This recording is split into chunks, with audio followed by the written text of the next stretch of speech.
Welcome to The Wanderer's Compass, a Big Blend radio travel podcast featuring Joelle and Ryan Slough.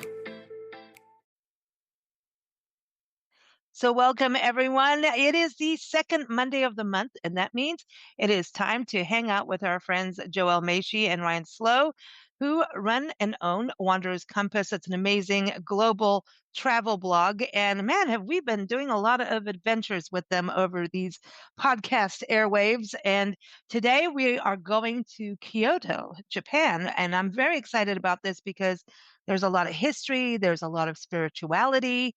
And I think there's some interesting food and some wildlife, by the way, including deer. So we're going to talk about all of that. So first off, welcome back, Joelle. How are you? Hi, Lisa. I'm very well. And how are you? Doing good. Ready to learn all about Kyoto. And how are you doing, Ryan? I'm doing pretty good. Good, good. Are you having a little, sippy sip? Because last podcast, I don't know, it seems like you're managing to, you know, theme your sips according to a podcast destination. It's I think becoming a tradition. I think it like subconsciously started that way, and I'm like, oh, like the last one, I'm like, oh, I'm drinking this, and I'm like, oh, okay, well, so now I'm having some Japanese whiskey. So Okay. Is Japanese whiskey the same as sake? no, it is not. Oh, Both delicious though, but no, sake is just basically the made from rice, um, and there's like two different kinds you can get, but it's definitely, it's a unique flavor. It's different, but yeah, and the whiskeys are very on par with what you would get in the Scotland oh. in Scotland. And they because they when they brought it over there, they started basically learning how they the Scottish did it, and that's why it's so like coveted over in Japan because they've like taken what they've done all these years and then made it their own. And it's like this whole like kind of subculture now of like, when you find this stuff in the US, some of it could be very, very pricey. So Hmm. Well, this is very interesting because I know It you was, did your class in Edinburgh too, you know.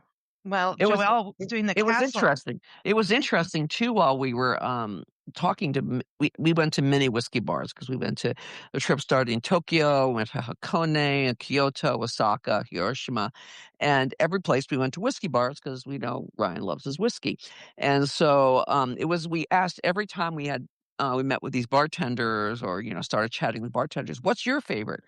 Across the board, they all said Scottish whiskeys. None of them chose a Japanese whiskey. Not a single one of them. It clearly is in a passion. They're modeling it. But if you ask them what their favorite is, hands down, it was always actually Scottish whiskeys, which we thought was pretty funny. And they always had some very nice Scottish whiskeys at Hmm. every whiskey bar we went to. it seems like You know most of what? them like the real smoky stuff too. They really Yeah, like they did like the the peat. smoke. Yeah. Hmm. That's interesting to me because even our wine culture is changing in the country. We're getting into people are drinking more white wines and Mhm. they're pairing them a lot with Asian food, and the Asian food is getting more global fusion food.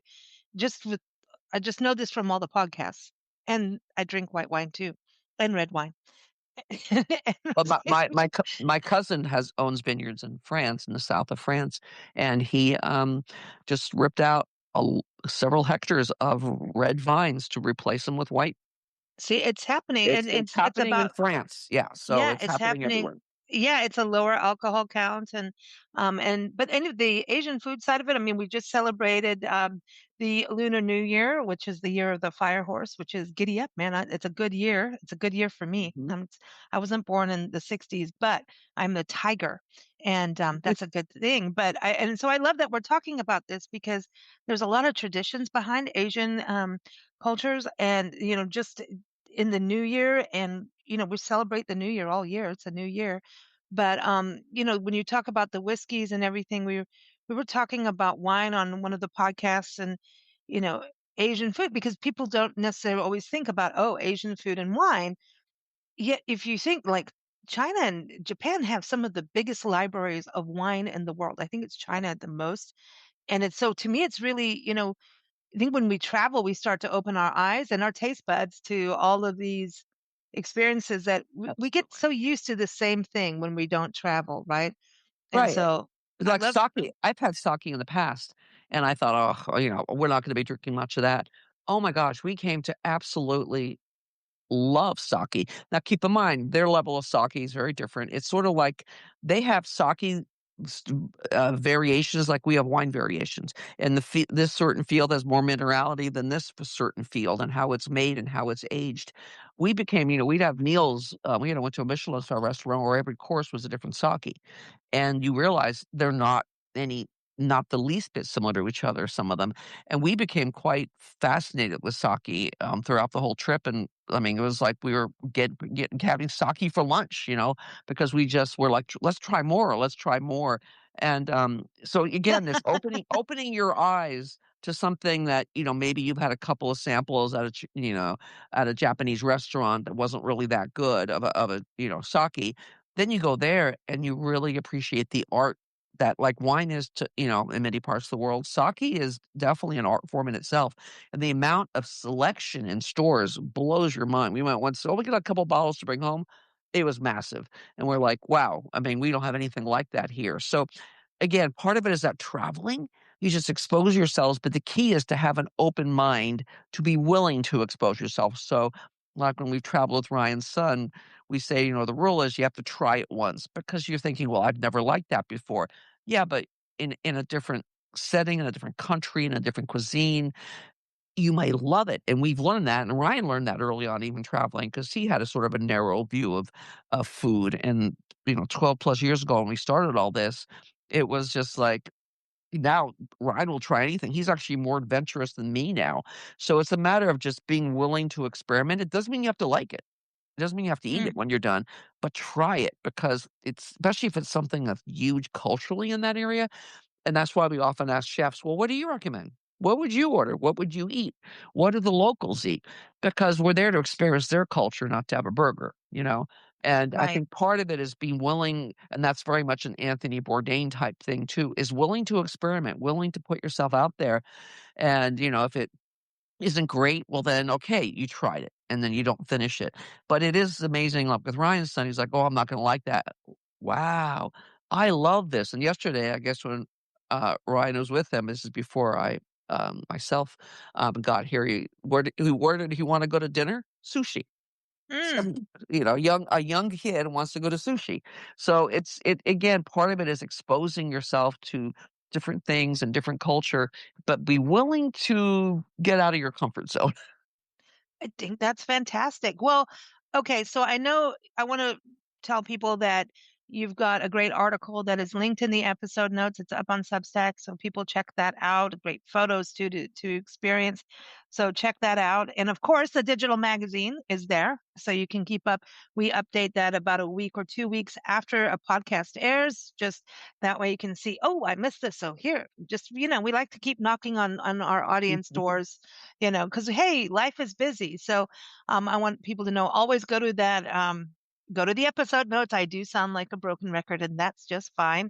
But, you know, I know we have a lot to talk about, but since we've been talking about sake and whiskey, can one of you tell us this whiskey? What is going on with the whiskey story? There is a whiskey story to Great be wiki told. story. So we might as Great well just whiskey story. jump way ahead of our notes. Well, there was well, there's a few, but so what was that? Where was the what hotel was that? Where the Akura Hotel in Kyoto. It's Yeah, the in old Kyoto, one of yeah. the oldest hotels in all of Japan, as a matter of fact. So they had a really kind of a nice trendy looking, bar, like a sort of retro looking bar up on the high up on the hotel, and we decided to check it out.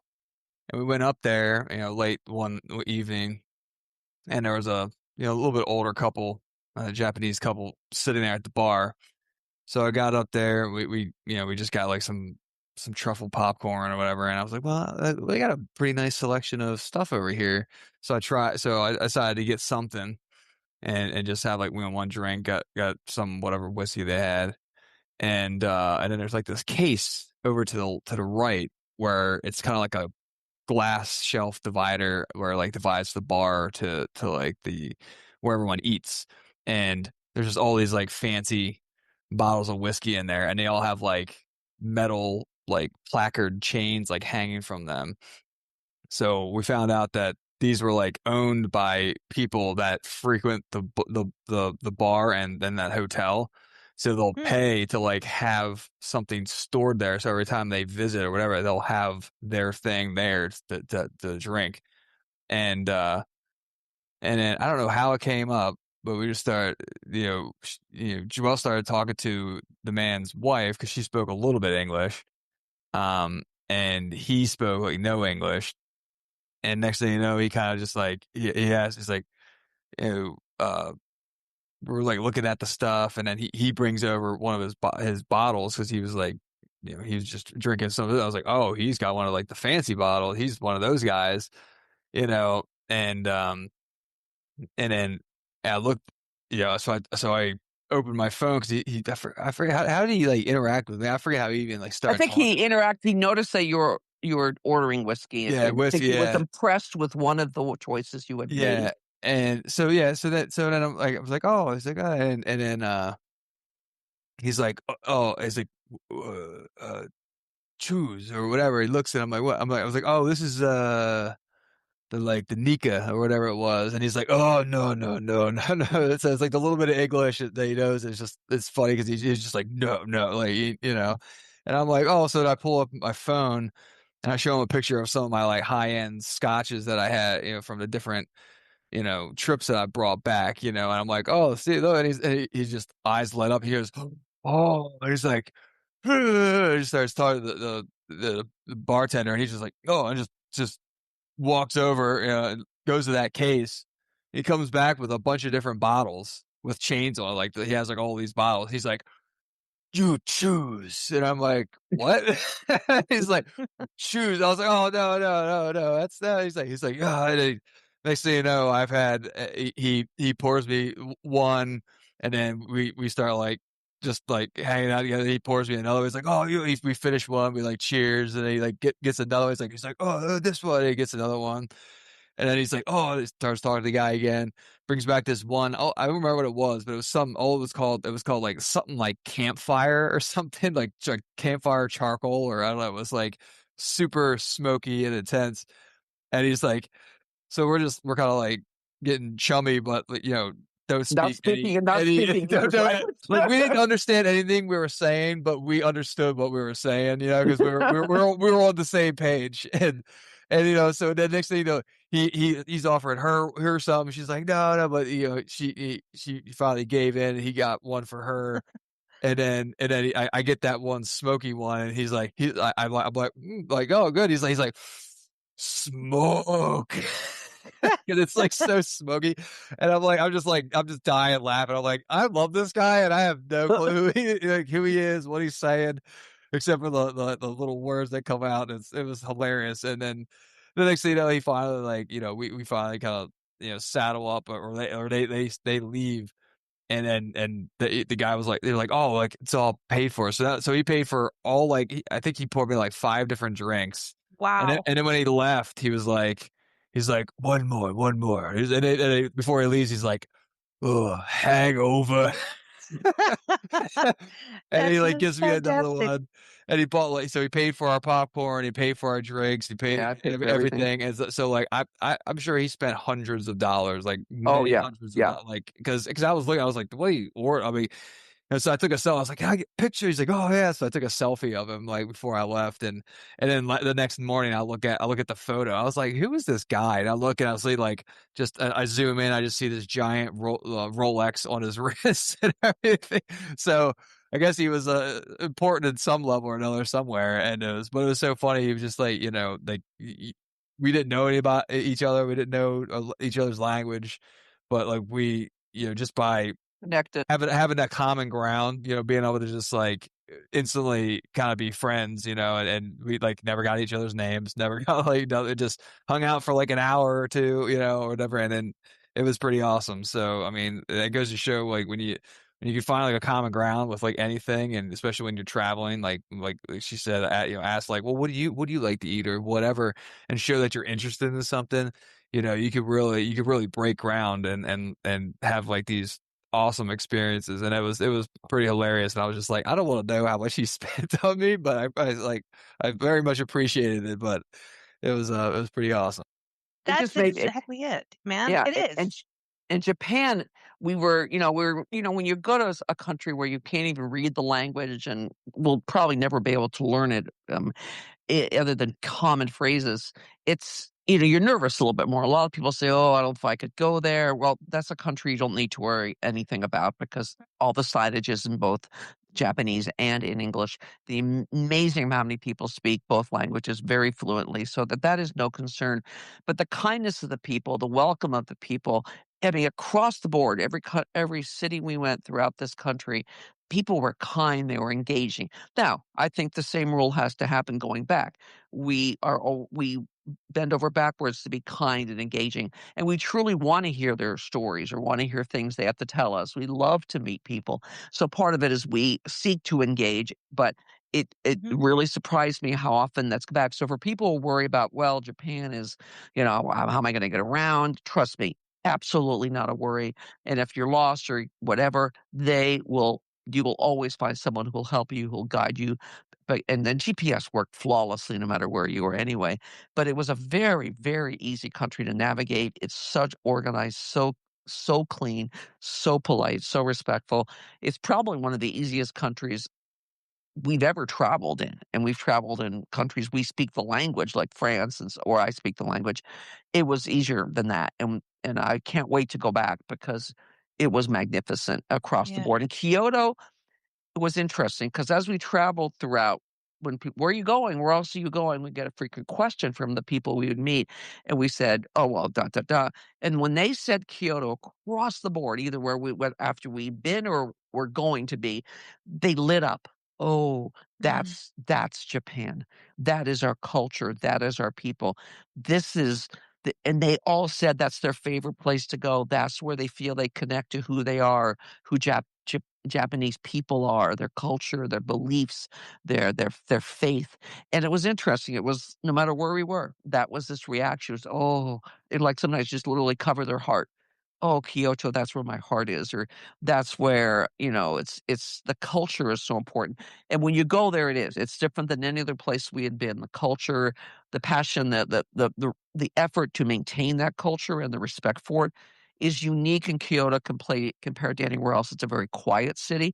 I mean, it's 1.5 million people, but it still has this peacefulness to us, this sense of just, calmness throughout the whole um the whole city, this and what people call the true Japan. It truly is a good um name for it. It really has a slower rhythm, and it's just ekes out tradition Yeah. from every aspect of it. So it's very different than Tokyo, very different than Osaka, which is only 30 minutes away. But it is definitely a very special place, and we can't recommend it enough. And I think because it's such a core cultural thing, it's also the heart of their faith, their heart of their cultural history. It's got over 1,600 temples. It's the Oh city my gosh. of like what they say, 10, another word they call 10,000 shrines. And you're not kidding. They are literally Mhm. everywhere. It's like every corner, like But everywhere you go, you just but walk by, like, what is that? Like, oh, it's like 7-Eleven, office, shrine, 7-Eleven, wow. office, shrine. It's like, it's like the one place where like, wow, something actually outnumbers the 7-Elevens around here. Is there something because it's interesting that you have because when I was reading through your article and it seems so interesting that it's like it's a duality, like it's a place of duality of history continuing on and at the same Absolutely. time modern times. Have a beer there, Lisa. So modern times, the 7-Eleven, right there, and here's a shrine, so it's like this ancient way of life living Yeah, with yeah. today, Yeah, which is interesting.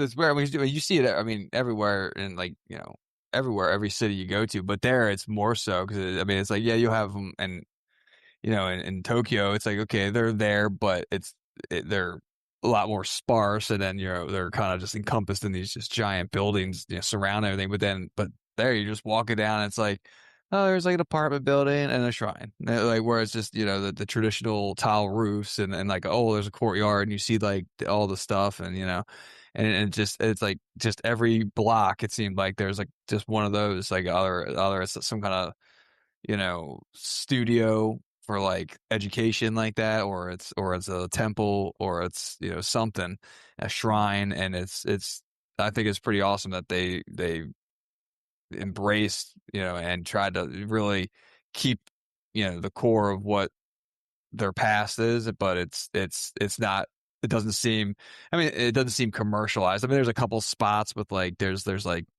the geisha culture and other stuff where like you'll see Mm. just tourists, like, which it's like, everyone, the cultural appropriation stuff that people get angry about, which like I've never been a thing to care about, because I'm like, look, man, if everyone wears their, like, throughout history, we've all traded styles and done this and that. But I don't know, but it was odd when you go to this one point, and then you see like all these American women and other stuff in like full geisha, kimonos and all this other stuff. And you're like, that seems very odd. Like, you think it'd be like if you're Was going to do odd. like Yeah. a photo shoot, but they're just walking around with the parasols and the paper umbrellas, like just walking around, like doing the same Instagram thing, like, oh, just taking pictures. But but it seems a little odd. Like, that's a little part of the, little touristy, I think, and some of those spots. But for the most part, I mean, just everything, it was a city. You're there, and you felt like it felt a little calmer in a way. It was big and busy as it was, and that they really just, it's just like, hey, this is them. It's not like, hey, come, they don't have like neon signs pointing like, come to our temple, or like, Yeah. like, so it's not like Vegas or anything. It's just like, it's just a place they live, and this is what it is. And And I the appreciate that. temple, yeah, the temples were fascinating because the constant people coming to pray was literally constant flowing. Yeah, you weren't allowed to take pictures of people praying. There was a lot of culture behind that as well, and rules, but it's nonstop, absolutely nonstop. And so this faith is, they're living their faith. These temples have an incredible important role in these shrines, in their communities, in their culture. And when you got into where the praying was happening, where these traditions of washing their hands and the Hmm. whole thing, it really, they wear it on their sleeve. It's very deep to them. It's very spiritual. And when you watch as they do their rituals, as they come and they do their praying, as they go about their day, they look like regular Japanese. There's nothing special. They're no out. They just come in, they do their prayer, and they move on. But there's a deepness, and I mean, you saw this throughout Japan, but Kyoto, it was very palpable. And maybe those people who live there, that they're stronger in that because it's such an important part. But no matter where we were, whether in Hiroshima or Tokyo, when you went to these temples, there was a lot of praying going on. There's a lot of people coming to go through their steps of the smoke, and then the hand washing. It was really incredible to watch. And in Kyoto, because we did so many temples, because there's so many to do, it was repeated over and over again, and you realize this is very, very important to their Hmm. culture, and you see why Kyoto becomes the heart of it all as well. And again, there's rules they follow, but they're open to everybody. I don't think there was a single temple we paid money to enter, if I'm correct, Ryan, right? I think it's all. Yeah, I can't really remember, but I know there was like the one big, the giant Buddha.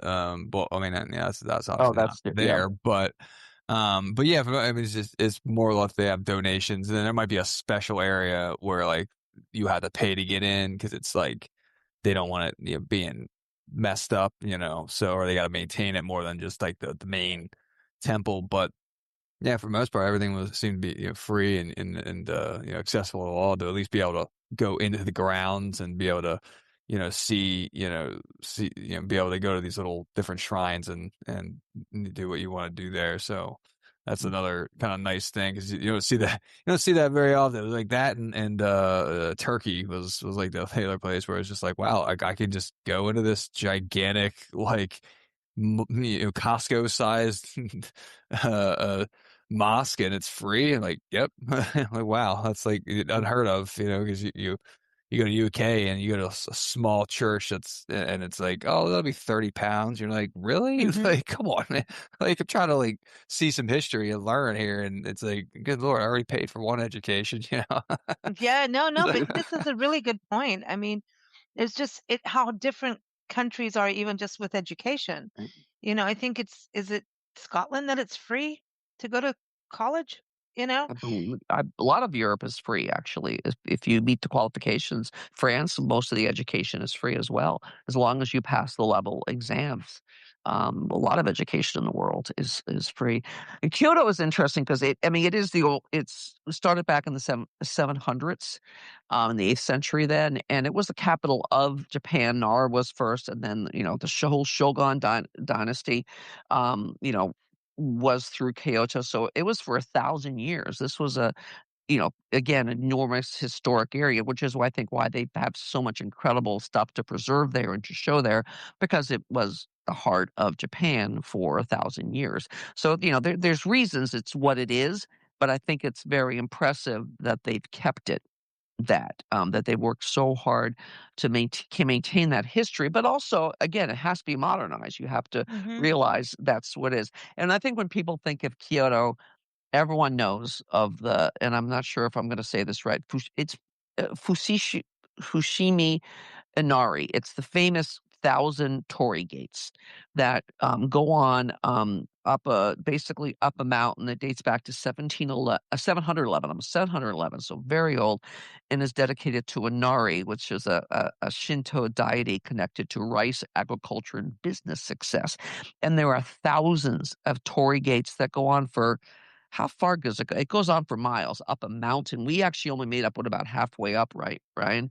And it was 100 I don't degrees. even know if it was that much, but yeah, Yeah. it was very hot and humid. It was rough. Oh, And that was in But wow. September, or September, yeah. yeah, end of September is the last week of September. And the heat wave is, I mean, it's getting worse and worse in Japan, I guess, but I mean, it was rough. But yeah, it's impressive because like it's so crowded when you get to the little town down, at the base. And then the farther you go up, it just kind of just starts spreading out, and then you can get those like perfect shots of just like this, just photo, these, boxes of just these orange gates just going up, and you can get all your different angles and whatever, and Instagram shots and whatnot. But it's impressive, and like each one's got, it has people that who donated them, the name on them, which tries to give them the luck and prosperity and the blessings of the location. And it's just pretty cool just to see, just because of that color, that Buddhist, because what if the Torii gates are, so that's like supposed to be like a spiritual color, that orange, that Mhm. bright orange color.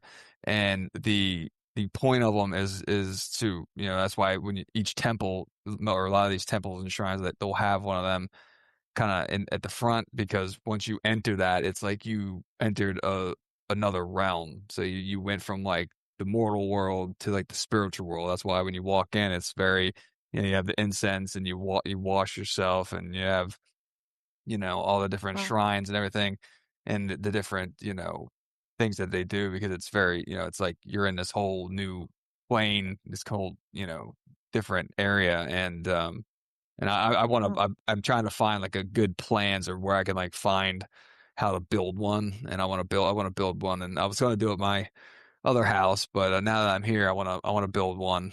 And maybe about 12 feet tall, I think, maybe, and paint it the orange. And I want to put it back there in the trees, in that little path, sort of. And or maybe, So you got bitten by the bug, the meditation bug in a way, because these shrines are spiritual, but they're also about like consciousness, I believe, you know? Absolutely. Absolutely. Yeah. I think the world needs that right now. We need to slow down. We're going so fast that everything becomes meaningless after a while. We lose our values, and we lose we really just everything, just because we can't take it all in. And even now, when we look at what's going on with technology, it's like we need those places no matter what your spiritual belief is, I think, Mhm. just to slow down, maybe walk a labyrinth. I think, Japanese gardens and how they do the Oh, meditation gardens. beautiful. Yeah. Man, they're just whenever you go to a garden and they have the Japanese botanical garden side, I'm like, there's something about it where they understand form and like they're meticulous, right? Yep. Manicured, Emphasis. but even form, they allow curves to be part of the form. So they understand that creativity is still part of it. It's not all boxes, right? So they have this really good balance of the yin and yang, right? But they really do. And so it's something really to ex- to experience and to be there. I mean, Joelle, did it calm you down going there? I know you guys were only there for what, 5 nights or five Well, days? I mean, that's in just in like such a in short time. yeah, in Japan, Yes. we were there 19 days, but in Kyoto, we spent 5 nights, which wasn't enough. Again, It's so big. yeah, we You almost you hit a kind of look at it, you're like, it doesn't seem that big, and then you zoom in, you're like, oh yeah, that's so big. so Especially big, when it's so hot. big. Oh my God! Like we've never used so many Uber rides in our lives, like because it was just like we have to get out of the heat for like 10 minutes so we can just get there, you know. Oh, Yeah, wow. But it was almost unbearable, and it's just, it was just a weird time. It was historic. I mean, it was first time they've had temperatures like that late. So, but well, I mean, we hit what, maybe 2 dozen temples, maybe a little bit more. We hit the bigger ones, the Golden Pavilion, and yeah, some we of try the to other, get the the most. Osaka ones. Yeah, but Yeah. I mean, we didn't touch the surface. And There's then on so top many, of that, yeah. There's so many big ones that we still miss that are like oh, you got to go like this one, like the top whatever ones, and we only made it like half of those because it's just. I mean, by the time I mean, because it's pretty a lot of traffic too. So like by the time it takes you to get to one place to another, and then you walk around and you start hitting these shops and seeing these little things, and these are places like even when we try to like, okay, let's get in, let's go try to see something you don't just see it, you experience it, like you go and you're like, you're not in and out, like you walk around. It's probably the most leisurely exploring we've ever done, I think. Just yeah, as soon as you walk into one of those places, you're just like, ah, and you just, Mm. it's like it's it literally peaceful. is like an Yeah, instant, like just feel like, like I feel way more mellow right now just looking at like all the colors and the shapes and the details and just especially if they had the incense going, depending on where you're at, and just seeing everyone. It's just like you said, everyone, they make that time to keep that in their lives. You just see someone just walking down the street, it would be like a shopping cart or something, and then they'll just be like, oh, and they'll just stop and they'll just put it there and they'll do their little like bows and whatever other stuff, and they'll just walk in and they'll do something, for like 5 minutes, whatever, and then they'll just walk out and just continue on, like back to their house or whatever. It's like because they're so it's so accessible, and it's all ages, all ages. yeah, Would see people, teenagers coming from school doing this, and very casually, they didn't look serious people. They look like regular happy people, who weren't, but some countries you only see the older, like in some countries we've traveled in Europe, it's mostly older people following these traditions, and you wouldn't see as many young people here. It crossed the board. It was Mm. clearly passionate across all levels, where they were young people or teenagers or 20-year-olds and 80-year-olds. It was the strength there of that culture and their peacefulness to it is very interesting, very, very fascinating to read, and very contagious when you're there.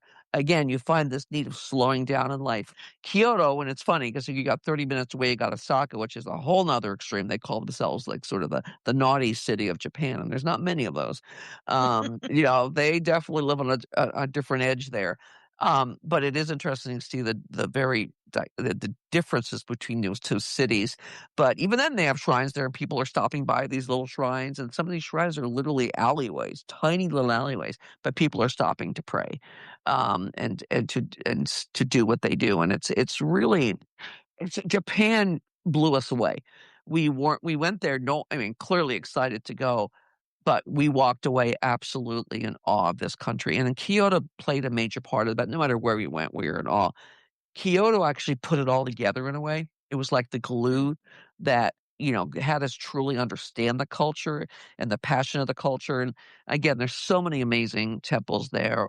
One that we would definitely recommend is the Golden Pavilion. Oh, by the way, speaking of the one we just mentioned, the Torii Gate one, the Hmm. Fushimi Inari, people initially, it's crowded at the base. When you start going up, it is wall to wall people. Just go a little farther up, and all of a sudden, it's almost nobody. There's times where it was I could take pictures of Ryan with nobody around. So just bear with it. Get through that first hump. Some of the tour groups, you have large tour groups, but they don't tend to go very far. And so I Okay. can only imagine if you go to the top. Yeah, and there's multiple trails, and there's a lot we didn't do, but yeah, like anywhere you go, any of these temples, I mean, like even if there's tons of people there, it's like It's unless you're well trying to get managed. that. It's well managed. They keep it's Japan.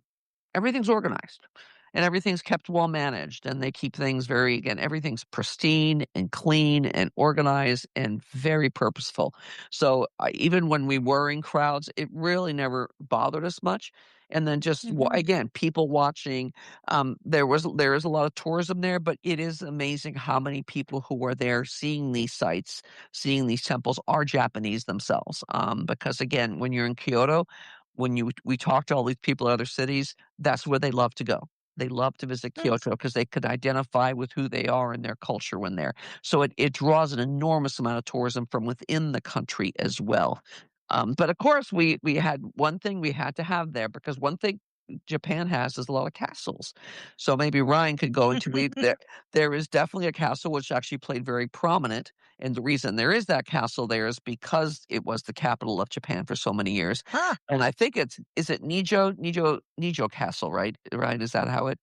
Well, there's a few, yeah. So Right. Nijo Castle was the one that we are.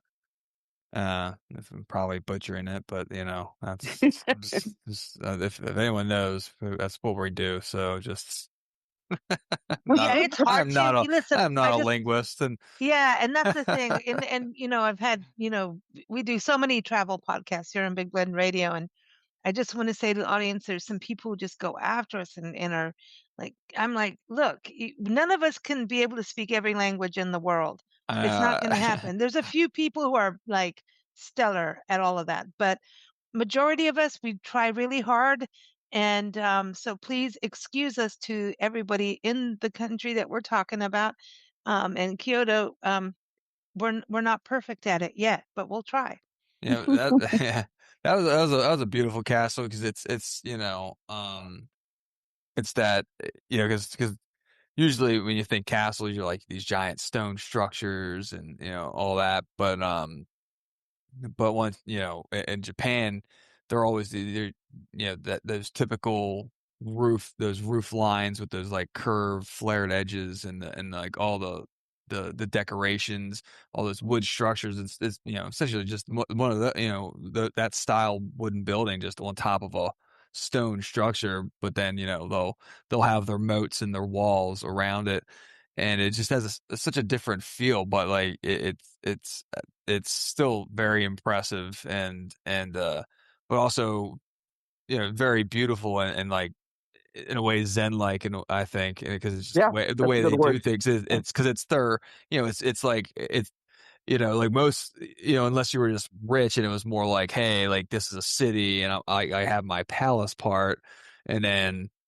but then the rest is just you know turrets and the ramparts or whatever, but theirs is all very just their designs and their architecture is just incorporated throughout, so it just has this natural beauty to it all. Like all of it looks very very manicured and Hmm. beautiful and precise, and it's a really interesting comparison when you've seen all these castles from all around Europe and all these different countries and these styles. Then you get there and it's just like you're thinking like castle, but it just it's a whole different look and feel, but it's definitely a nice experience to be able to take something that you've seen so much of and and then you Hmm. get there and it just changes your perspective. It's a whole different feel, a whole different way of doing things. And I think I think that's just Japan in itself. It's what it is what Japan is, I think so. It Eh, just to me is interesting too because I think they're very nature inspired. Yeah, You I mean, know? Yes. Oh, yeah, absolutely. I mean, there's Absolutely. trees everywhere. You know, like they have gardens within because I'm sure they, had things set one for just because of their religion and stuff, but two probably I mean, before I'm sure they had actual gardens to like maintain the castle and in case they're attacked and all their stuff and maintain the people that are there. But um, yeah, it's just like you don't really see that a lot in the other places where they have their temples there. Well, I mean, essentially it's just like any other castle, but they have their moats, they have their walls, they have their gardens a lot of times, but but then they have their temples or like their churches or whatever in these different locations. Then you have like the kind of the keep, like the main part of the castle that's in like usually an interior moat and inside of that as well, which I thought was really cool because these everyone, I think pretty much everyone that we went to, everyone still had a moat, like moats. You go to England and anywhere else, usually you see the moats, but it's all green, it's grass, they're all drained, and it's become like a park now. But there, they're all still functional. Just Yep. like they're all just full of water. You got bridges to go into there, then you got the bridge to go into the internal keep of the internal part of the castle, and everything. So it's really nice to be able to see these structures like 100% like the way that they were meant to be seen, for the most part, which you don't get to see much in Europe. It's either restored or but it doesn't have the moats, or it's partially restored, or it might just be ruins. Where this I think pretty much everyone we went to was for the most part fully intact the way you would see it way back then. They even had the Hmm. nightingale floors. That's famous at the Nijo Castle is the nightingale floors, which basically they're floors that chirp when you walk on them. They're a wood-based floor, and we got to walk through them when we went through one part of the castle. And that was an early warning system to guards that there was an invasion going on. So there was just different again, very different than we've seen anywhere else. But yeah, they clearly security was a big issue. They had a lot of battles, especially during the Shogun eras of Japan. I mean, clearly there's a lot of history there. There's a lot of violence in that history as well, and you definitely learned about that as you went through there. There was a lot of battles and a lot of security built into these different castles that we saw because they were always under threat. There was always like in so many of these ancient cultures, and these were ancient cultures, and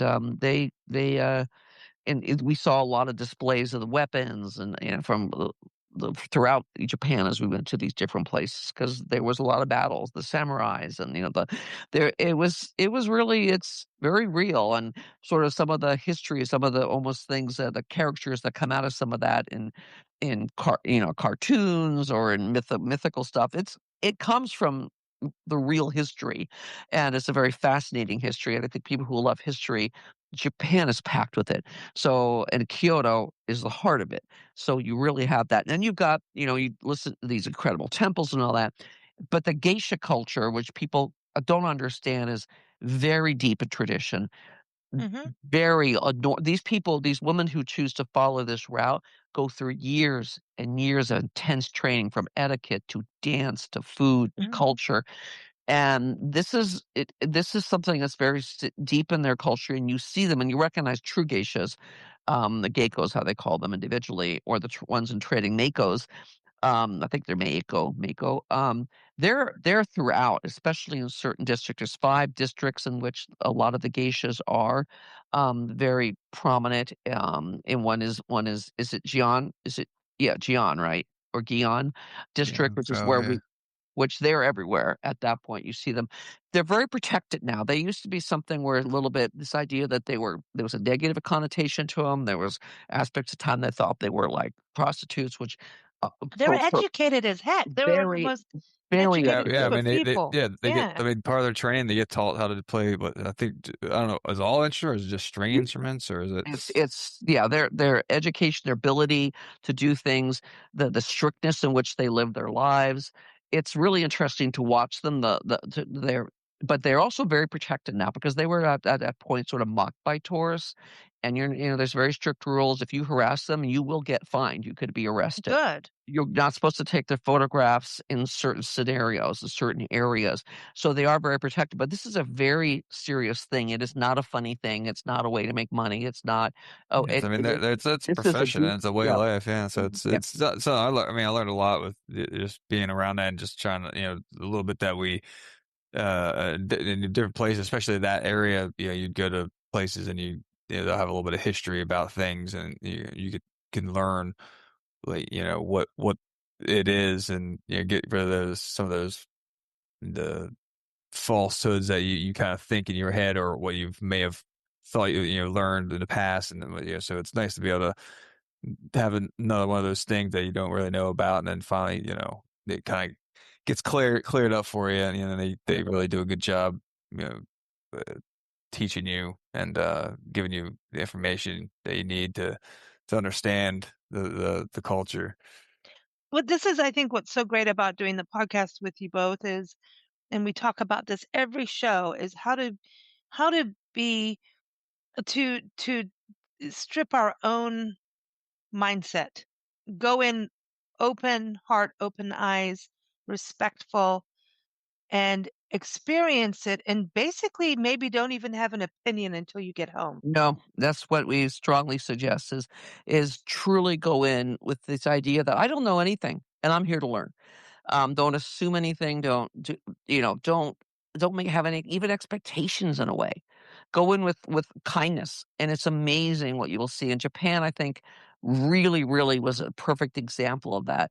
And it's probably one of the safest countries in the world. There's no place, whether middle of the night or no matter where we were, that we ever felt in a situation that we ever. It was just clean and safe and kind and very regimented, very on time, very everything. Respect they live and breathe respect. From how you stand in line, how you ride an escalator, you better not cut in line because that's just not accepted. It's just not accepted. You are to be respectful of everybody, and they will be respectful of you as well. It just you can't get enough of all that. One thing we don't want to forget to mention is we initially, I mean, Ryan does most of our research before we go on a trip, and he had mentioned, oh, we need to go to Nara. We almost didn't go Oh, we're going to because talk about the deer. we were talking about the deer. We wanted Nara was the original capital of Japan. It was for a while, not that long, less than 100 years before it was moved to Kyoto. But it is where the true sense of Buddhism, and this massive Buddha that's like 50 feet tall. Is it 50 feet tall? I think 50 feet tall. Massive Buddha there, which you do have to pay to get into. But Nara, we were like, oh, okay, we'll go today because it was hot. And, we were so many things to see, but we're so glad we made the trip because there is something, again, very rich, very deep there. But you walk out of that train station, it was about 45-minute trip from Kyoto. Well worth it, very easy trip. And then you get off you climb out of that station, and you are immediately surrounded by deer. I mean, immediately surrounded by deer, literally at the top of the steps. And this is the case now as you walk through this whole area of Nara and the park and so forth. And these deer are sacred. They come historically as actually when I forget the name right now off the top of my head, but when the person who came in who had this great religious history to it, came in a white deer. And since then, Ah, these deer are sacred. And there's actually a point that it was against the law to harm them or to do anything to them. And they're good. still seen as sacred. So there's 1,200 of them about who live, and they free roam. And they're everywhere. But they're also incredibly charming, and they're not afraid of anybody. And they sell these little crackers. They're like the rice crackers that you can buy for a very small amount of money, and you feed these deer. But once they know you have these rice crackers, they will be in your face. They're really sweet. They'll come by, but if you're not careful, they'll butt they'll go try to go into your bag, or they'll try to eat your back pocket if there's anything in there. It would be naughty if they Oh, had the chance. oh my God! They know that Ryan's got whiskey or sake in his backpack. But So- the famous part of these Nara deer, and we actually had a video that's on YouTube, on our Wanderers Compass YouTube page, that these deer have learned over time to bow. And they walk up to you, they see you have a cracker, and they'll start bowing. Sometimes one time, sometimes like 6 times, and they bow. We're talking real bowing. Some of them bow all the way to the ground and back up for a cracker. And if you give them one, they'll even bow deeper because they want another one. And it's just so hilarious. And at first, you're just absolutely captivated by these deer who are everywhere. Problem is, once you realize you start feeding them, you get harassed by them and you get more coming. But we were there during mating season. When they write signs everywhere that say, be careful, they aren't kidding. These male deers are very aggressive and Yeah. people have been badly hurt. And we were watching this cutest scene where this woman had a bunch of crackers and a whole bunch of beautiful little female deer surrounded her. And she was so happy. So I started filming it. And I was like, "Oh, this is so cute." And then a young male deer walked into the group to get a cracker too. Well, all of a sudden, out of the blue, this very large deer with big antlers charges into this group and actually Yep. hits the woman with their antlers. They weren't aiming for the woman, but they're aiming at the male deer who was next to the woman, the younger male deer, and charged her. And she was like, people are screaming. It's just like, holy, because that young deer was near his girls, and that young male deer wasn't supposed to be near his girls. And they weren't kidding. You started seeing scenes. These male deer were very aggressive. They were very competitive at the time and very protective of their girls. So after a while, we stopped buying crackers. After a while, the first hour, it was so cute. After a while, you literally can't get away from them. They surround you. There's so many, but yeah, you don't have to pay attention. That's, I mean, like she kept feeding them for a while, and I'm like, how do you be a little careful? Because like you'd see every now and then you'd be like, oh, like oh, you hear someone yelp because like oh, they might have got nipped in the hand or the arm because they're not paying attention to that deer and he wants another cracker or whatever, and they said you had to pay attention, like if that woman was paying attention, you would saw that like, oh, that deer coming up, and could have been like, oh, maybe I should like back up or whatever. So you got to make sure try not to get surrounded by them. If there's a large group, try to stick with the smaller groups or like the individual ones and just kind of Smaller ones. yeah, smaller. Just pay attention so you're not you don't get surrounded. It was Yeah, really funny. There but were some older ones that look more older and they were tired, so they would just lay down on the ground. They wouldn't even try to ask for it. But as you walked up, they would bow just their head. So they would get a cracker. yeah, they're like, man, these guys are dumb. Like we've been doing this for years. Like we know it's just like The animals know. I mean, I know that from yeah, they do. They know, and it's survival. It is about survival. I don't know if you've been to Oatman, Arizona. They have all the Yeah. burrows in the little town. It's on Route 66 in Oatman, Arizona. So you have all these donkeys, and they're in the street. You have to drive around them, but it's almost like a one-way street in a way, like a tiny little. I mean, it's an old mining town, and they have Odie the ghost, and there's a whole thing. But these burrows are there. I mean, they go up and down the street, and they want their food. And so there's a lot of that happens, and animals are going to do it. I mean, South Africa, at the tip of South Africa, it's the tip of Africa where the two oceans meet. There are the baboons that will come and get you, and they have like kiosks there where you can get some hot coffee or whatever, because it is chilly at the tip, because it's mountainous, and you go to get your coffee or whatever, some food or whatever, and these baboons, they'll like take your money, it's like a garage door almost. Like they'll open up the window thing, shove your food out, and slam it down because the baboons are coming. Then you're like, but wait, they're coming and I'm out. I'm not inside. It's like run from the baboons. So it's kind of weird, but like with deer and all these animals, it's like be aware. And it's once the animals start getting fed is when it's a never-ending story, truly. And there's always going to be a drama whenever you start feeding animals. It's going to be a drama. So don't feed animals in national parks. I'm just saying. Yeah, You know. that's a little different. These Nara deer, they clearly are, as a whole, they were gentle. I mean, we were never bit. A couple Aw, times they tried to bite my pocket, but because they knew I had crackers in it's my that season pocket. too, though. Yeah, that didn't yeah. help, right? So I think in summary of this, I think the key for people going to Japan, and this really should be the rule everywhere, but more so in Japan, is they really do ask visitors across the board to be thoughtful and to be respectful, and that is an expectation of their locals as well as the visitors. Mm. I mean, things like when you enter all these shrines, everyone bows. I mean, it's we bowed every time we went, and we washed our hands with the water that they give you. You follow sort of the traditions because this is such an important to them. I mean, you walk to the side of the shrine part, the pathways. You keep your voices quiet. People are not loud there. People are very quiet and respectful. On trains, people don't even talk. I mean, it's silence for the most part, completely silent. You carry your trash. There's very few garbage cans as a whole. Hmm. You don't drop things in there. Bathrooms are spotless. Public bathrooms and parks are spotless. So Wow. it's an incredible respect of culture.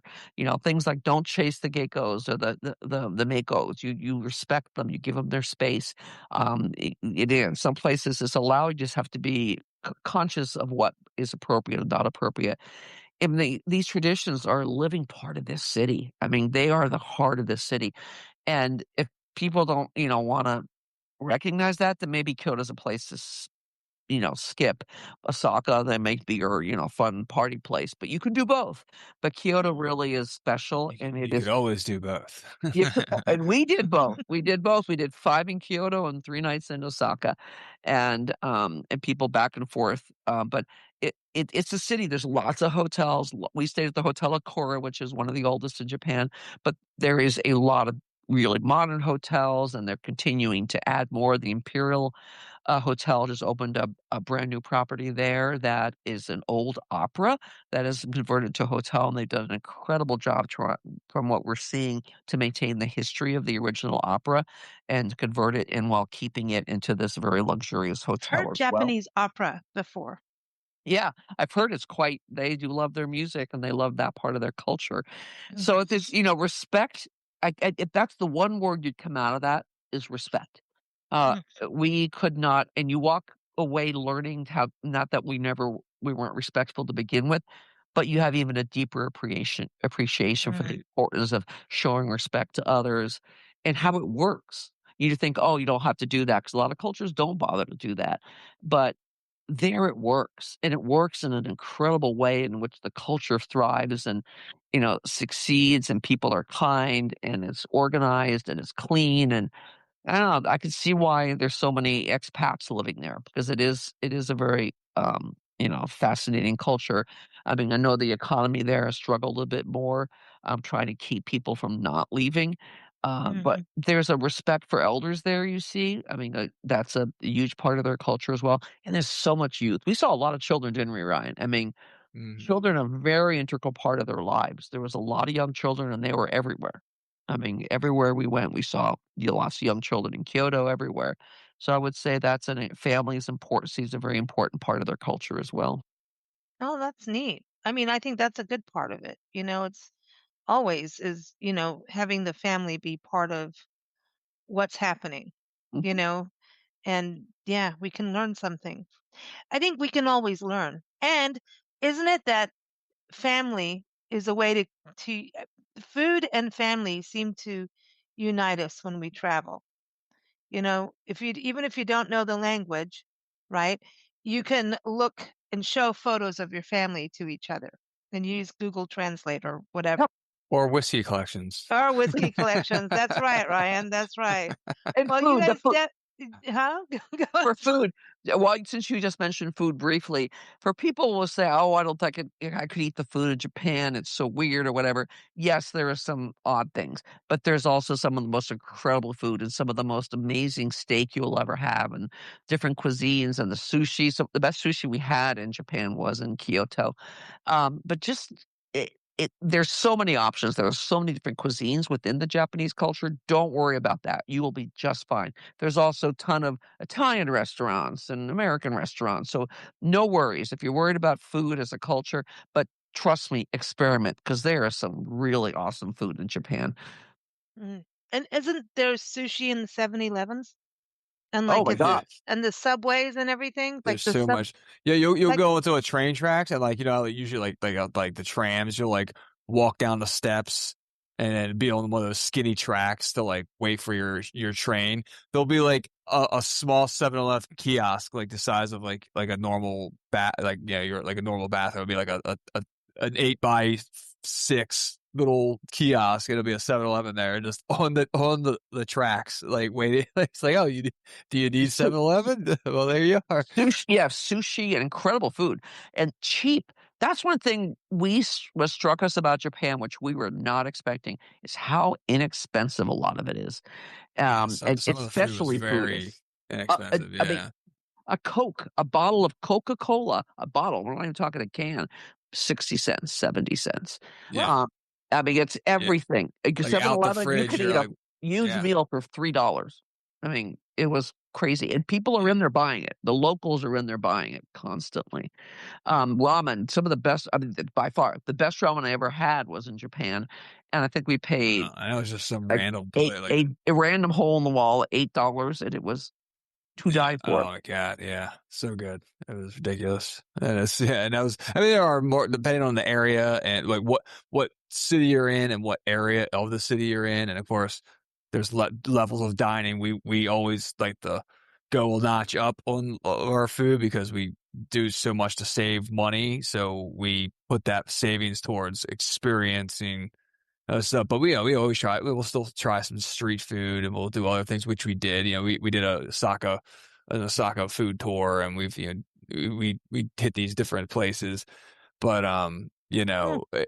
but I mean, you can spend a ton of money if you want to, or you can spend a very reasonable amount of money on food there because they said like you'll go to a vending machine, 60 cents for a a can of soda, or a Wow. That's bottle of water, amazing, though. and you're like, Dollar what? 20 for sushi or whatever you want, different kinds of And yeah, and then but then there's sushi. You can go to a nice place and like, oh, you'll pay maybe $35 for a small meal of sushi. You're like, oh, that's pretty good. And then there's other ones you'll go and like you'll get the same amount and you're probably paying 150, $200 because it's like, prime stuff because I mean that's what they're good at. So but it's they have if you want it, they have it.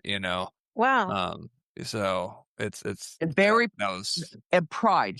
And that's what I think struck us the most. They take incredible pride back to this whole culture of respect.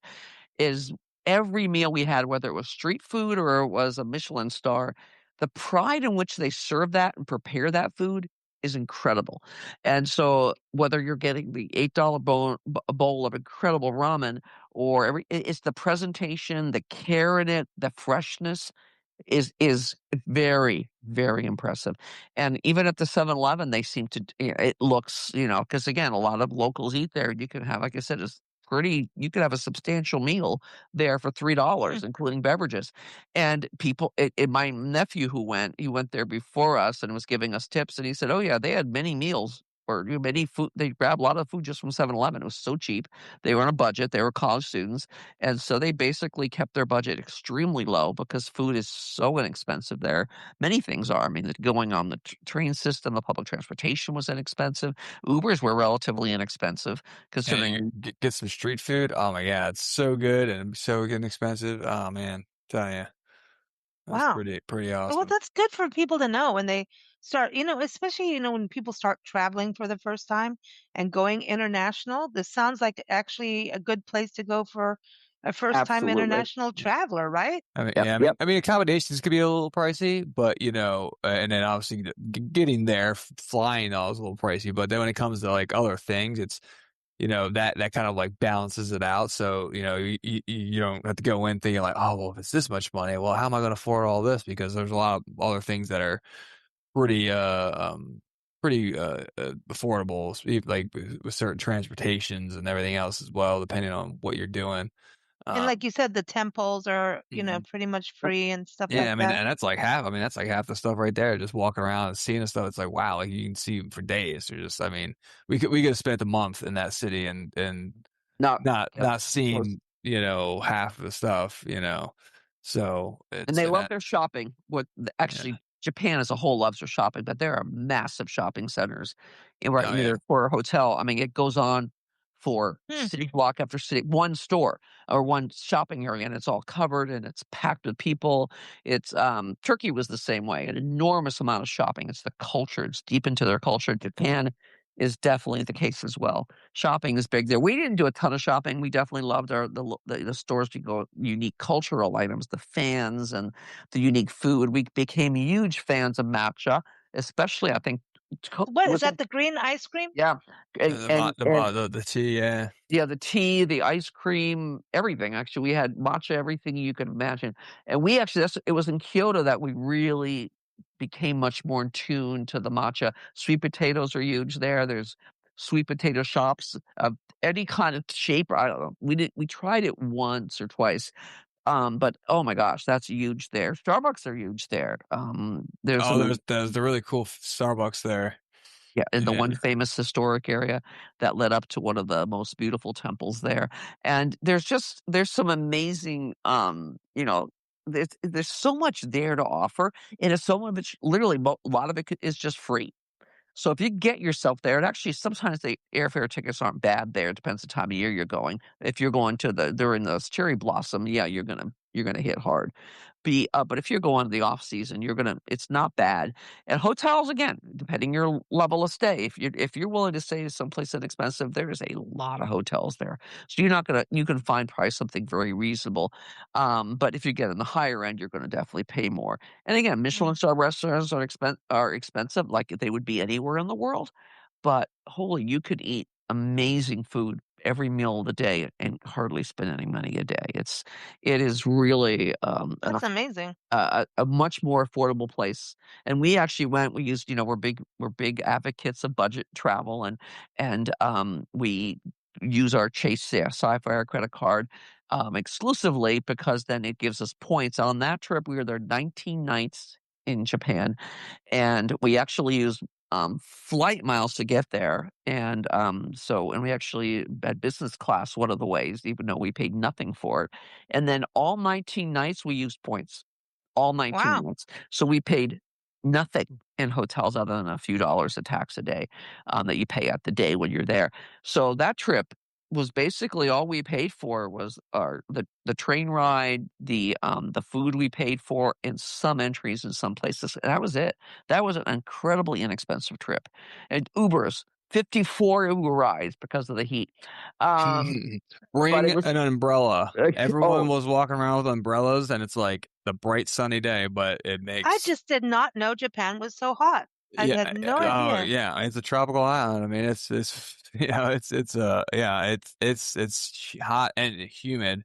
But yeah, Wow. very humid. bring an umbrella because we brought umbrellas, and because we're always like, well, we want to be prepared for It might rain. rain. Yeah. And man, we're glad we did because there's some days. I mean, I had like a boonie hat on. I had like I would try and keep cool when I could. But that shade, you'll walk outside and you're like, it's burning my skin through my shirt instantly. And then you'll like Wow. pop up down an umbrella. You're like, I get it now because you're walking Yeah. under a shadow. Like I get it. Like you feel kind of weird at And first. they're You're like, all the locals, you're all like the it's locals bright are and sunny. There's not a cloud in the sky. Why? I feel stupid in a way holding an umbrella, but then you're like, no, I get it now. I get it.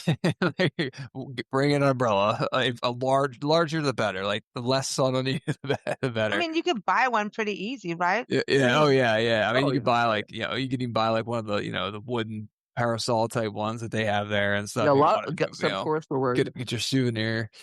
And But we were there late September. Again, it was historic, but I have a close family friend who went the following year at the same time. Same thing happened to them too. It was unbearably hot. And wow. his wife refused to use an umbrella. And he said we were like she was miserable, and I was like, but everyone was initially I felt weird too, and then realized that all the locals are using umbrellas. It's like, well, they know what they're doing. Let's learn from them. That this and it did make it salvageable. I mean, it was tough, but we did 54 Uber rides because it was that bad. The Uber rides were always very, very cold. So that short, maybe 1 mile would help us sort of regenerate because we were so hot. So it's definitely, next time we'll pick October. I think yeah, I it's a think, yeah, little cooler because Huh. The end of September was way too hot. So maybe the end of October next time.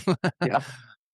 Get a Wow. little more Wow. foliage color and less heat. Yes, the Wow. foliage was supposed to be stunning.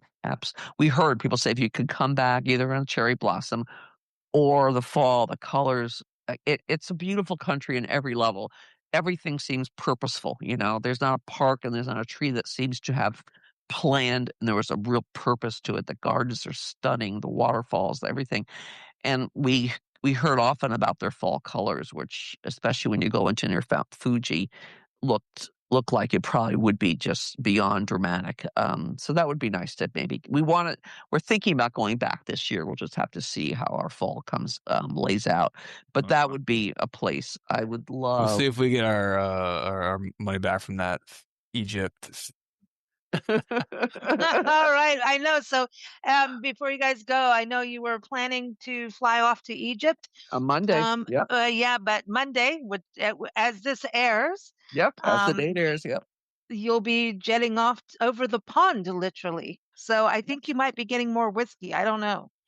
Oh, Yeah, I think yeah, we're going to be getting quite a bit. Yeah, I'm sure yeah. we better do some The whiskey w- shopping. This is the Yeah, real thing. This is the real reason they travel. I'm yeah. just kidding. World events kind of kept us from going to there now to Egypt, unfortunately. But we very quickly pulled together a trip. We're gonna be heading to the Cotswolds area of England, Bath, and we're gonna do pop over to was it Court, uh court. right? Oh man, I can't even think now. It's but we're gonna be heading over to Wales a little bit, popping over there. Um. Cool. and seeing what we could see. Cardiff. Cardiff, yeah, Cardiff, Cardiff. yeah. Cardiff. Oh, yeah, So, yeah. That'll be it. Yeah, so that's yeah. So I was like Radcliffe. I'm like, nope, that's the one I know. well, And that's cool. yeah. So Yep. it's like we We pulled it together we quick make the for best 3 days. of the situation, and it's disappointing, but Egypt will come eventually. But Well, this is the thing as travelers, and I think it's one of the reasons to travel is to learn how to handle detours because they happen all All the the time. time. And so it's like, we can have a few interesting, yeah, words in a different language that we make up ourselves. And then you just make plan B, and sometimes plan B turns out to be better than what plan A was. You just never know. The important that's thing is happened to before. go for it. Yeah, you just go Yeah, for whatever. It's about being in the moment, and I think Japan, or I should say Kyoto, taught you guys that Yeah. is to be present and conscious of everything. So when Appreciate it. Never stop yes, appreciating because I mean we could and to let go what just happened. Yeah, this is frustrating. We were so excited about Egypt and all the contacts we were making made us like this is going to be the most amazing, might be one of our most favorite just because of the connections we were making already before we got there. And now, we have to change. We could sit there and be angry or we can grasp onto this new adventure, and we're choosing to grasp onto this new adventure. In a matter of 3 days, very stressful 3 days, we have put together this trip from top to bottom, and Ryan's still laying out our daily things we need to see. But one thing we've sort of haven't done really hard for a couple of years is castle hunting again. And this trip will definitely sort of bring us back to our roots and excited to add a whole bunch of castles to our list because Wales has the highest concentration of castles anywhere in the world.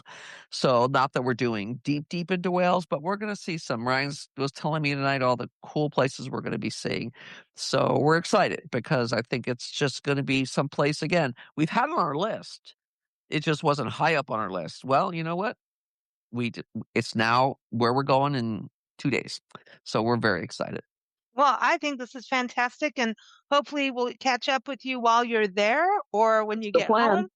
I know. I mean, I love it when y'all are out in it's like, what have you been doing? What have you been eating? What have you been drinking? What have shenanigans in England is very possible. So, have an amazing time. And while you are there, I have homework for you. Oh, This love is homework. this is very important. Please have a Mr. Whippy for me. Mr. Whippy. Mr. Whippy. Yes, everybody needs a good Mr. Whippy in their life. Mr. Whippy is a soft serve ice cream with a flake, and you can get a double flake. If you're going to have the Whippy, go for the double flake. The Double double flake. flake is a Yeah. chocolate. It's a It's like flaked chocolate rolled together into a big piece of chocolate. It's quite cool. Hmm. And they stick it in Really? the soft serve, and it's real soft serve, not the weird stuff that doesn't melt. It melts. Well, the last time when I was a kid, when I had it. But it is a big deal to have a Mr. Whippy when you go to England. That's my Okay. homework for you. Very Uh, important. we will And of seek it. yes, and some cider. And yeah, I could go on.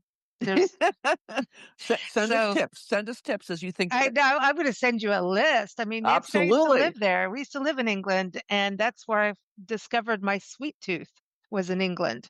And it's very easy to have a sweet tooth there because they have some of the best candy that is not good for your teeth. One thing called rock. Have you had rock?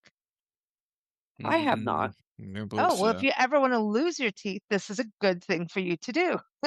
and, and it's so fun to do. It's like, and again, it's like this giant log, like, but it's thin, like it's like a, I don't know, it's like a little loggy thing, and it's hard candy.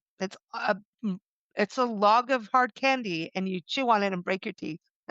Oh, we'll have to look for that.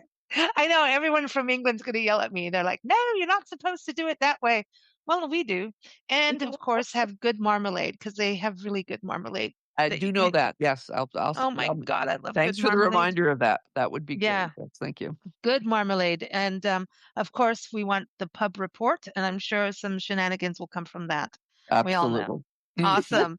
Well, safe travels, everyone. Again, you've got to go look in the episode notes. We've got the article, the magazine, Joelle and Ryan's website, so you can go and plan your travels. When you go on their blog, you just spend a day or two. They have so much amazing content to go through. If you want some travel inspiration, like that's where you want to go if you want to start planning because they give you all the photos and really give you good accounts of and tips. And I think we all want that when we're going somewhere, investing in going into a new country. Any tips you can get to just be prepared, and then when you're prepared, you can just be free. You know, Yep. let loose and be free. All right, thank you so much, and travel Thank you, safe. Lisa. Thank Take you. care. Thanks for joining us here on Big Blend Radio's Wanderer's Compass Travel Podcast. New episodes air every second Monday at 4 p.m. Pacific Time, 7 p.m. Eastern Time. You can follow the show at bigblendradio.com and keep up with Joelle and Ryan's adventures at wandererscompass.com.